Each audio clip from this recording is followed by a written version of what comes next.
Yo les gars, c'est Selka, jour 3 du 1K Challenge. Mais juste avant de commencer, j'aimerais vraiment vous remercier pour le trafic qu'il y a autour de ma chaîne, hein. Je pense que j'ai fait plus de 100 abonnés en l'espace de quelques jours. Ça fait vraiment plaisir. Et je vois qu'il y a beaucoup d'engouement autour de la série que j'ai commencé. D'ailleurs, vous pouvez voir les 3 épisodes qui sont sortis.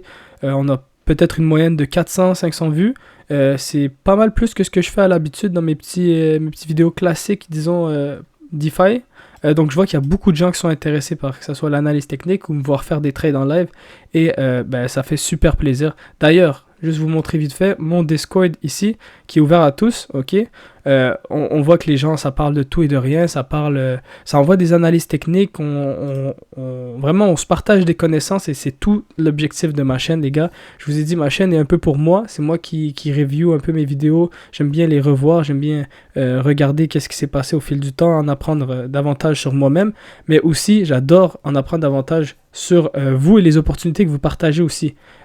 Tout ce qui est en relation avec la DeFi, la crypto de manière générale, je veux être au courant, j'aime bien m'informer à propos de ça, j'aime bien visualiser un peu qu'est-ce que les gens s'intéressent, ça me donne de l'expérience, ça me donne vraiment un boost à savoir qu'est-ce que les gens aiment dans la crypto, qu'est-ce que les gens s'intéressent, à quel projet, etc. etc. Donc vraiment, n'hésitez pas à passer faire un tour.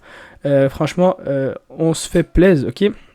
Mais ouais, surtout pour le trafic, pour la chaîne YouTube, merci beaucoup les gars. Il y a dû avoir quelqu'un qui ait partagé ma chaîne quelque part, ou peu importe, mais ça fait vraiment plaisir. Bon, là on s'intéresse au vif du sujet. Qu'est-ce qui s'est passé depuis cette vidéo il y a 3 jours? Donc qu'est-ce qui s'est passé? On a pris un trade. D'ailleurs, je vais sortir le fameux Excel que j'ai partagé dernière vidéo, hein, dans la description si des gens s'intéressent à ce petit document pour suivre leur trade. Bref. Donc, qu'est-ce qui s'est passé? On a pris un long sur Arbitrum, ok, et on a tapé un break-even. Break-even, c'est-à-dire que j'ai ni gagné ni perdu. Bon, en réalité, j'ai gagné 2$, mais mon objectif, c'était de break-even pour sauver les frais au minimum et ne pas perdre d'argent. Donc, c'est ce qui s'est passé. On a sauvé les frais et on a même fait un petit 2$ qui est 3 fois rien. C'est vraiment juste de ne pas perdre l'argent, l'objectif. Et je vais vous expliquer le trade setup qui ne se trouve pas ici. Ok, bizarre. J'étais pas mal convaincu de l'avoir mis. Donc, je vais vous l'expliquer en direct où j'ai pris mon trade. Désolé pour ça, d'habitude j'aime bien garder un suivi de mes trades. Mais bref, j'ai pris... Ah d'ailleurs, peut-être je l'ai partagé dans mon channel ici, 1K Challenge, voilà, ok. Donc j'ai pris ce regular flat ici, ok. D'ailleurs je vais le copier, copier le lien, copier l'image. J'ai pris ce regular flat ici, ok. Cette correction en 3 vagues, je l'ai pris du bottom ici, ok. Avec un stop loss en bas de l'impulsion. La raison du pourquoi est que je vais vous montrer dans la charte. Je vais dessiner en même temps, ça va être plus intéressant. Donc vite fait, juste copier ici, coller mon image, CTRL V, et la rapetisser pour qu'elle fasse la taille du carré. Tranquillement, voilà. Désolé, je fais ça en direct, c'est un peu chiant, mais bref. Voilà. Donc, je vais y aller directement sur le trade qui se trouve juste ici. Donc l'objectif de mon trade, ok. L'objectif, c'est d'abord la grosse picture, la grosse image, qui nous indiquait, si ma souris veut bien, qui nous indiquait de la continuation. Je sais pas pourquoi je peux pas bouger le truc. Bref, cette structure ici veut dire une continuation selon moi. Ok, j'en ai déjà parlé dans ma dernière vidéo. Ça étant le A d'un premier move de la correction, ok, du move correctif. Ça étant l'impulsion, ok, juste avant. Et ici, on avait un B, ok. Une fois le B terminé, on obtient un C qui vient rebriser le bas de la A, ok.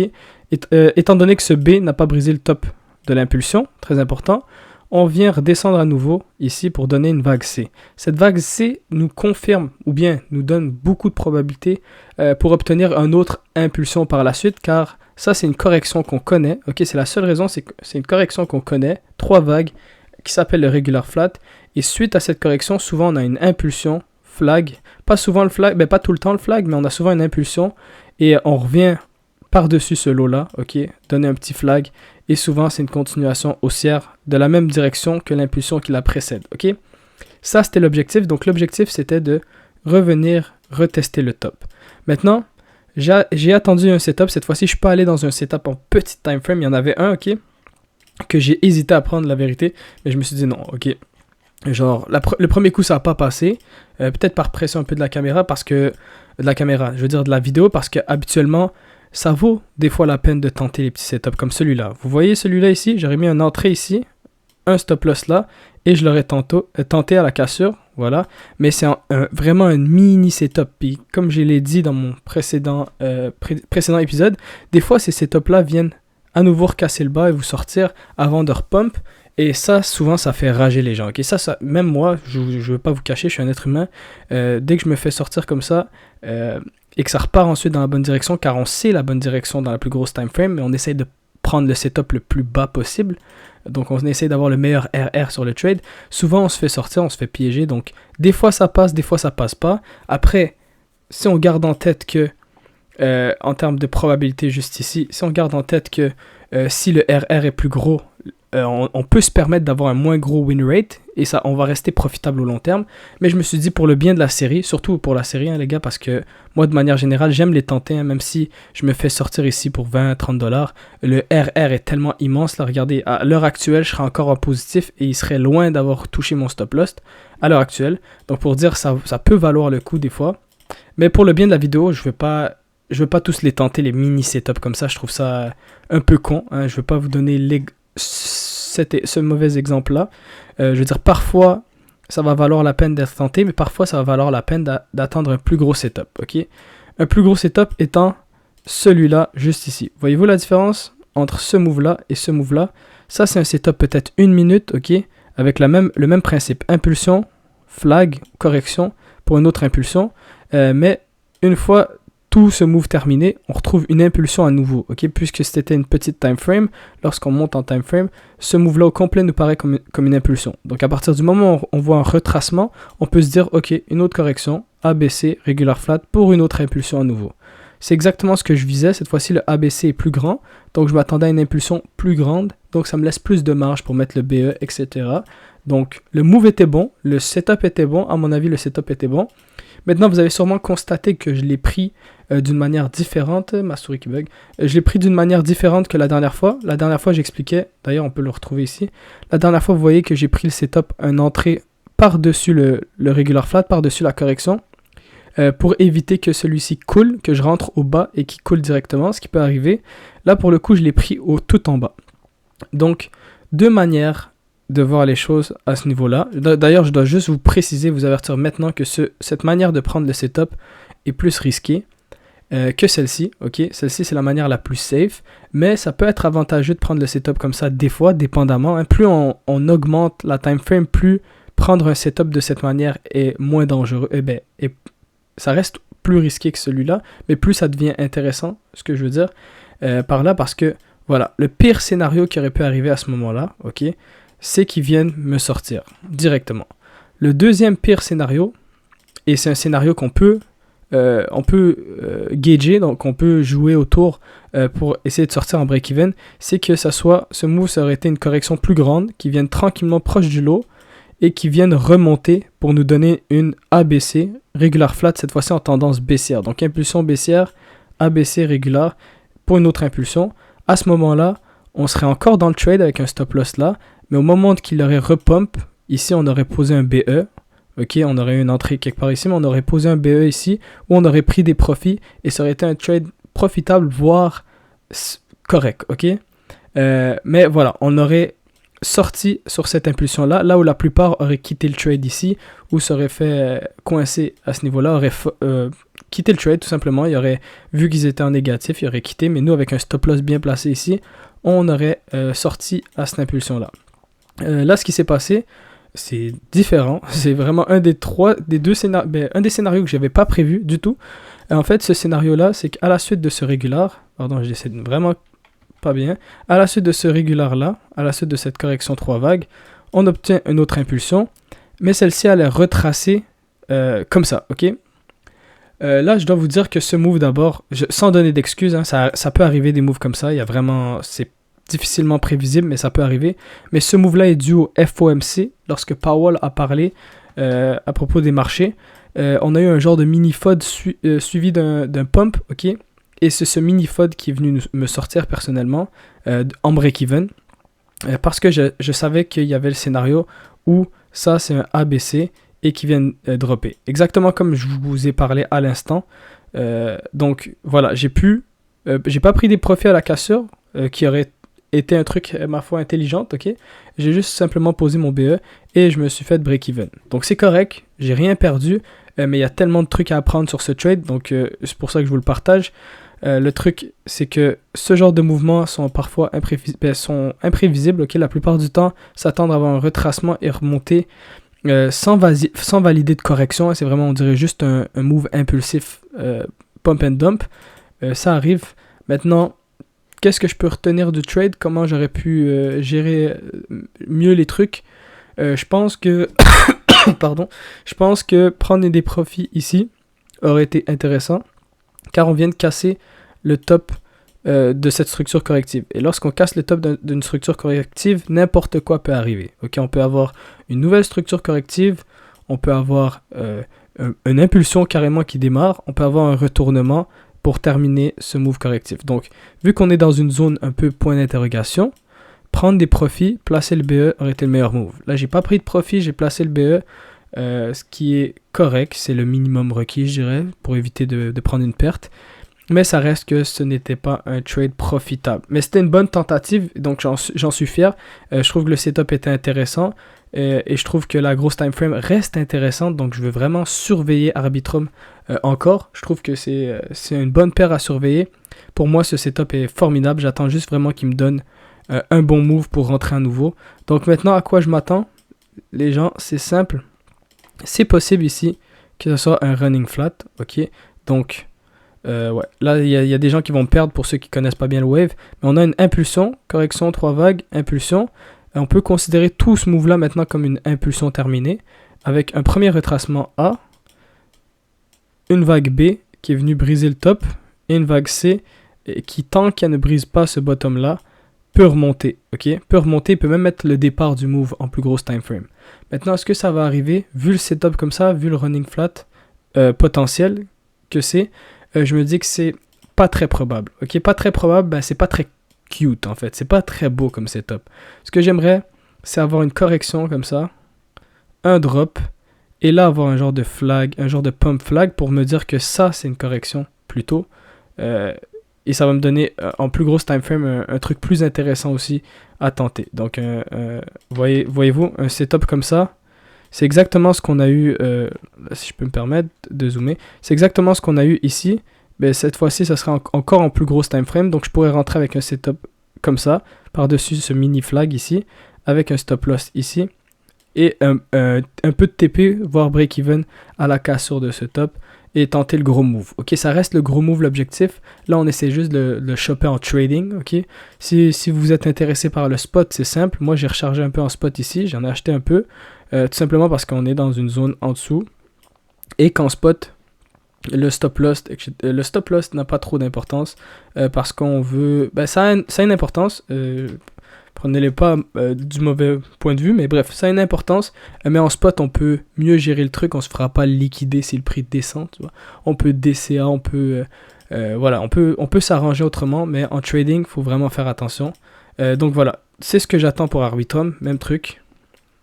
Un B, C, ensuite un pump. Si c'est le running flat, j'y crois peu parce que ce move-là, au final, on dirait qu'il perd en puissance, ok, il fait beaucoup de retracements en montant. Ça, c'est un signe comme quoi il perd en volume, en momentum. Donc, s'il fait un top tout de suite, ben, il aura fait un retracement pour cette correction-là, un retracement ici, FOMC, un retracement ici. Donc, ce move-là au complet peut soit drop ou soit venir faire une correction plus grosse et me piéger, ok, si je rentre à ces niveaux. Donc, ça peut être intéressant, mais je pense pas que c'est l'optimal. Donc, je vais simplement attendre un setup à ce niveau-là. Par rapport au trade, les gars, comme je vous l'ai dit, dépendamment de votre type, vous pouvez être, genre, je veux dire, ok, laissez-moi m'exprimer comme il faut. Il y a plusieurs moyens de trader ces moves-là, ok. Même si on fait tous du wave, en tout cas pour la plupart des gens qui me connaissent ou qui écoutent mes vidéos, je sais que votre méthode d'analyse technique, c'est le wave trading, un peu comme moi. Bref, il y a plusieurs types de wave traders. Ceux-là qui vont rentrer agressivement, comme je vous ai montré dans le setup ici.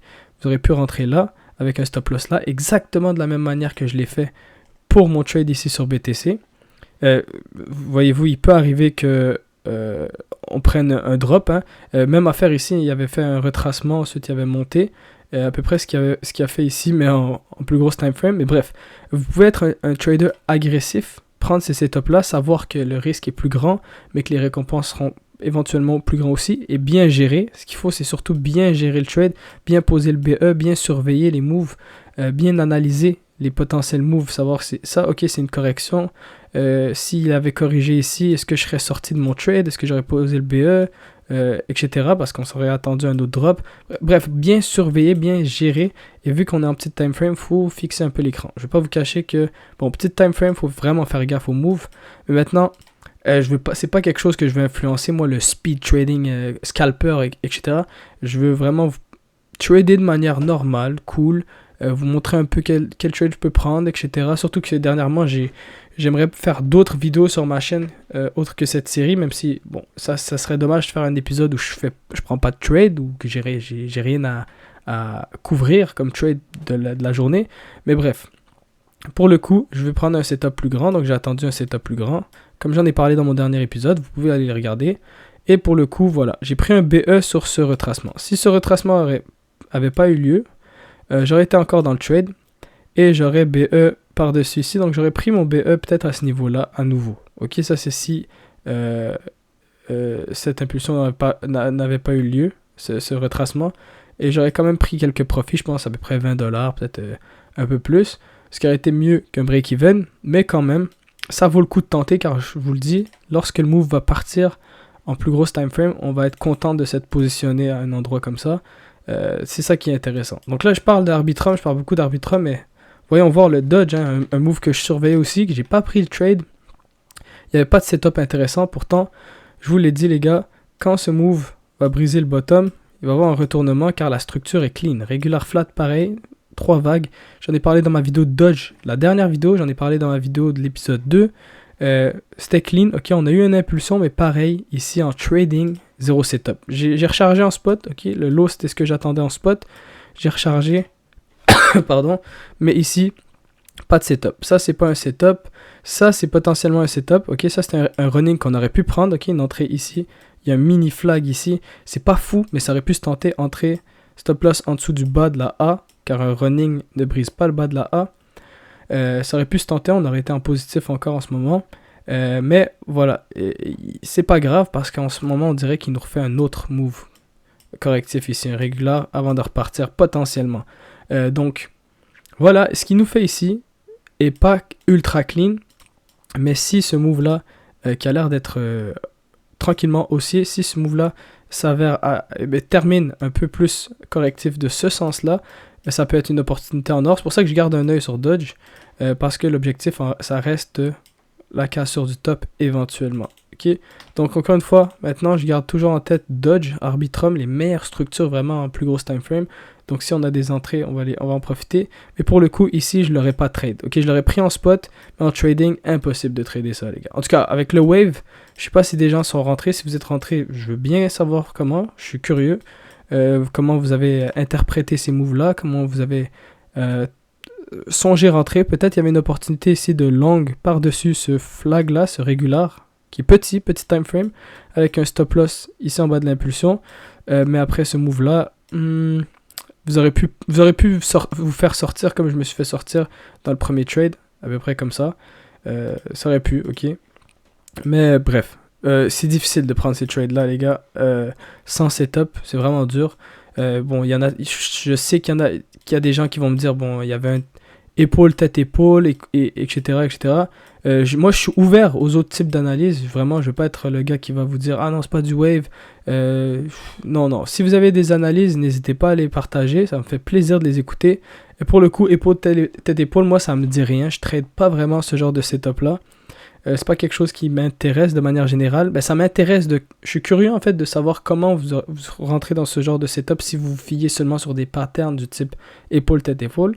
Est-ce que c'est simplement vous reprenez même niveau ici que ça, vous considérez que c'est des equal low, peu importe.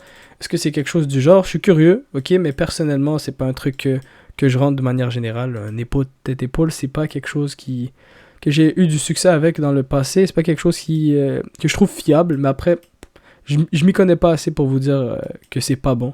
Donc voilà, je suis curieux, ceux qui sont rentrés dans ce trade-là, comment vous avez fait. Curieux.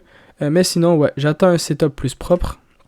Donc ici, un drop, regular flat, et là, on va le saigner, ok? Un petit flag, petite entrée par-dessus le flag, stop loss en dessous de l'impulsion, et on va le tenter, ok? Clairement, je vais le tenter. Donc voilà, j'ai pas de trade en cours en ce moment, et j'ai un peu parlé pour dire plein de choses, ok? C'était pas forcément cohérent comme épisode, mais bref.